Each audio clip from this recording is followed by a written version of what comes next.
Hi, it's Amy and Tim with Go With Less. Today we have a house sitter interview on Skype, and Tim and I are going through the questions that we want to ask on that call, because generally on that call or very soon after that, within like a couple of hours, we're all making a decision about, is this a go?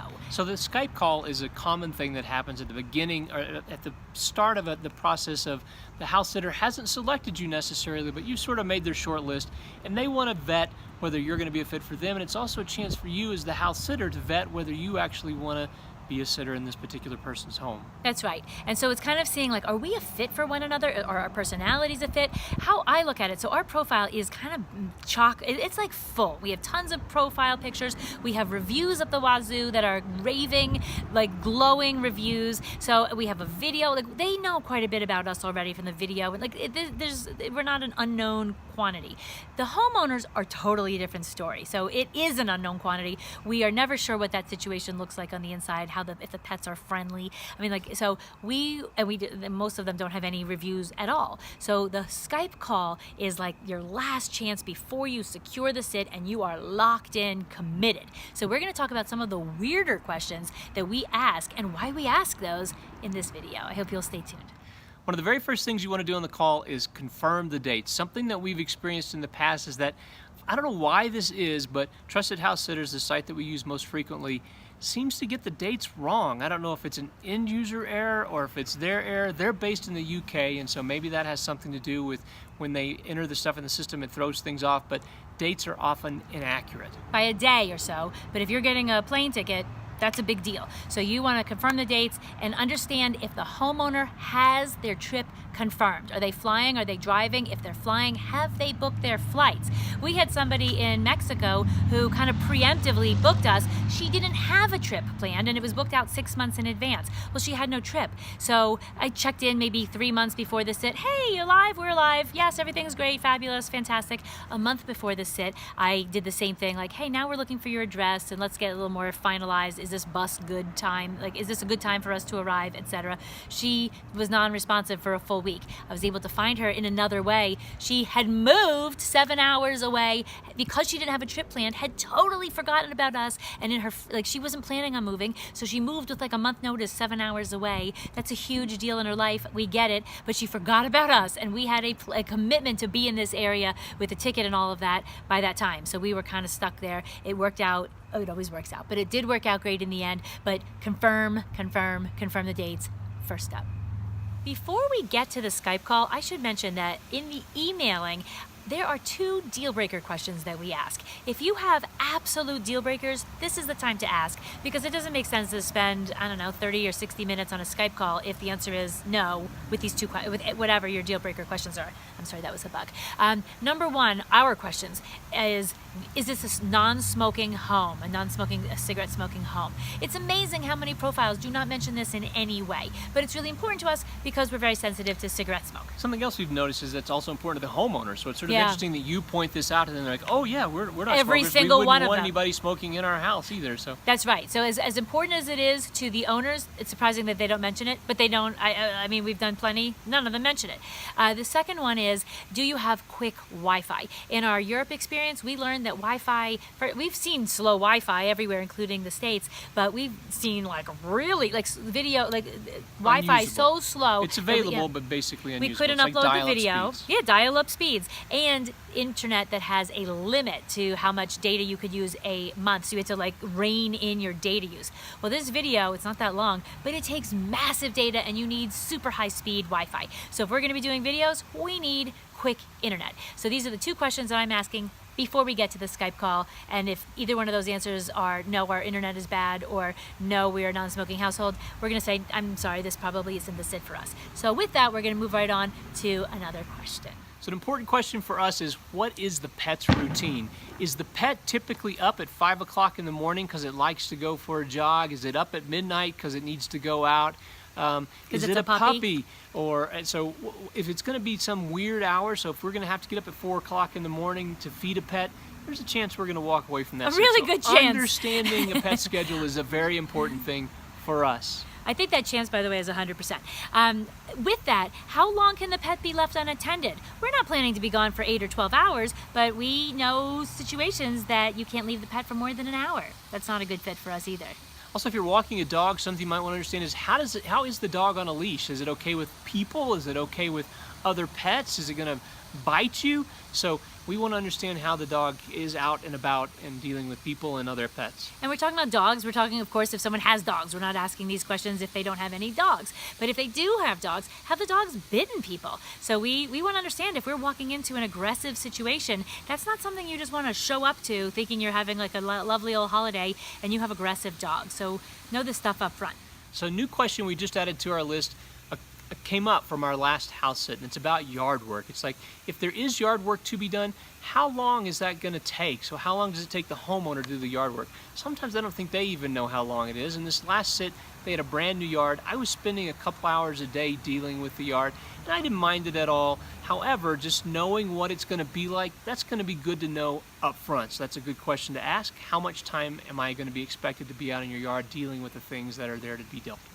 I think having expectations set up front is good. So it's not a great idea if you walk into a sit and it turns out that there are 2, 3, 4 hours every single day of chores, of yard work, and especially if it may be in the middle of the summer or the winter. I mean, maybe you're doing long shoveling, and so know what you're going into, because setting expectations up front, I think, is a big part of this, and understanding that up front, I think, helps everybody. Yep. This one is a hotbed of controversy in Facebook groups of house sitters. Are there cameras in the house, i.e. like video cameras recording you? We had a situation where the pet owner was very proud of his camera and showed us as we did a walkthrough. It was a local pet owner, a lovely, lovely man, but he liked to keep an eye on his pet. He wasn't doing it to be spying on us, but I realized on the way home after I learned about that, like, that is not something I'm okay with, having video cameras. I want to be able to walk around in whatever I want to walk around in and not be worried that I'm on candid camera here, blasted on the internet. This is enough YouTube for me. So I do ask up front, and it's kind of a weird question, I'll be honest, to ask an otherwise person who thinks this is a weird question, like, hey, do you have any video cameras in your house? But it is a question now we ask, because if the answer is yes, and I'm keeping them on, and you can't turn it off, you can't put a sweater over it, nothing, like, it's on and I'm going to be upset if it's off, deal breaker. So another question we ask is anybody going to be in the home? Sometimes this is just housekeepers, or there are people tending to stuff that they need to come in and fix things. But we've even heard stories about people having adult children living in the house, elderly parents, and not finding roommates out about this until you actually show up to the sit, and all of a sudden there's somebody living there that you weren't expecting. And so that's important to us to understand. Is there anybody going to be there other than us? And we might be okay with it. We just want to know what the story is and kind of get all the details before we commit. That's not something to be sprung on when you're there. That's right. Odds are we wouldn't be okay with it, by the way. We would have to know what the situation is. Unless it's a housekeeper. It's very circumstantial. Adult children, no deal. I'm going to go with it's very circumstantial. Sometimes you don't have to learn every lesson the hard way. Sometimes you learn from other people learning that lesson the hard way, and so it's nice to have those support groups online. One thing I just learned recently, and now it's a new question, the homeowner said to the house sitter, I'm very sensitive to any scents, so you can't use my bed, which is the only bed in the house. You need to sleep on the love seat, which is not a pull-out love seat. It is just a love seat. That ain't gonna work for us, and so we need a bed. So now a new question that we ask on the Skype call is, what are the sleeping arrangements? If we happen to be like the two of you are sharing a love seat for 2 weeks, yeah, we're asking. We've heard about homeowners who have restrictions about what sort of things, food that you may have in their house. So maybe they're vegetarians and they don't want to have any meat in the house, or maybe they have an issue with alcohol and they don't want any alcohol brought into the house. And so it's important to understand, do they have any restrictions like this, so that you're not hoping to, come in and cook your steak, and they don't want that. So it's important to understand what's going on with food and other things like that the homeowners may not want in the home. I like to get the homeowner's address and understand if public transportation is an option. Do we need a car? Tim and I are very possibly not renting a car for the length of a long sit. It's just too expensive. So is a car going to be provided to us? Are there restrictions on how much we can use the car? I'm not talking about we're driving on cross-country road trips, but I mean, are there expectations around the car that you only take it 5 miles a week? stuff like that. So generally, we're thrilled with public transportation options. Are they available? So the address is really nice because then Google can kind of show what that area looks like, and we understand how urban, remote, suburban, what an area is looking like. Thank you to Google Maps. When we're in that Skype call, we're trying to get an idea of how long we need to get up to speed on their home and their pet situation. So it kind of like flushes out in the conversation, but we have a sit coming up in Brooklyn in a studio apartment with a doorman building. That one will be very easy. We just left one that we had maybe 8 hours. That wasn't nearly enough because it was extremely involved. And understanding what, like, the pet situation, the house situation, the yard situation, the car situation, there's a lot to do sometimes with that. And why it's good this to is know. It is very good to know, and also it has a lot of impact on when you need to be there. So oftentimes we're going to come in the day before a sit so that we make sure that we're going to have enough time to get the information from the homeowner that we need. Sometimes we can fly in the morning and actually be there. If they have an evening if flight. they have an evening flight, we could be there in the morning just to do a simple handoff. So yeah, and then is there room for us? So if we come a day early, is there room for us there? Do we need to stay at a hotel? If we're staying at a hotel, that is at our own expense. Almost always. So yeah, so just some of the things that we consider is how much time do we need to get there in advance for your sit. And then lastly, what Tim's saying, I'm going to bridge off of that, is some owners they're incommunicado during the entire sit. So we asked this during the Skype call. Will you be available? We are resourceful and we can take care of stuff, but there's question. I mean, they know their pets better than we know their pets. We're strangers. And same with their home, and same with their neighborhood, and same with their cars, and same with their appliances, etc. You get the idea. So we're getting an idea. We've had sits where the owner did let us know. I'm going to be out in the middle of a national park, no access potentially. Just we got to be ready for that up front. We had another family. We didn't know they were going to be incommunicado till they got back. We sent them a text message on the first day with a question. 9 days later, they were back in touch. So again, we're going to take care of it, but it's good. We want to know. It's all about expectations to us. so asking that question about, are you going to be available when you're away? That's a question that we ask on the Skype call just to understand. So chances are we're not, if they're going to be incommunicado, we're not going to take the sit. Know. We just want to know. We just want to know. It might give us a little bit of more preparedness on that turnover then to make sure that all the I's are dotted so that we can operate in their place without any communication. Now, if you like today's video, please give it a thumbs up.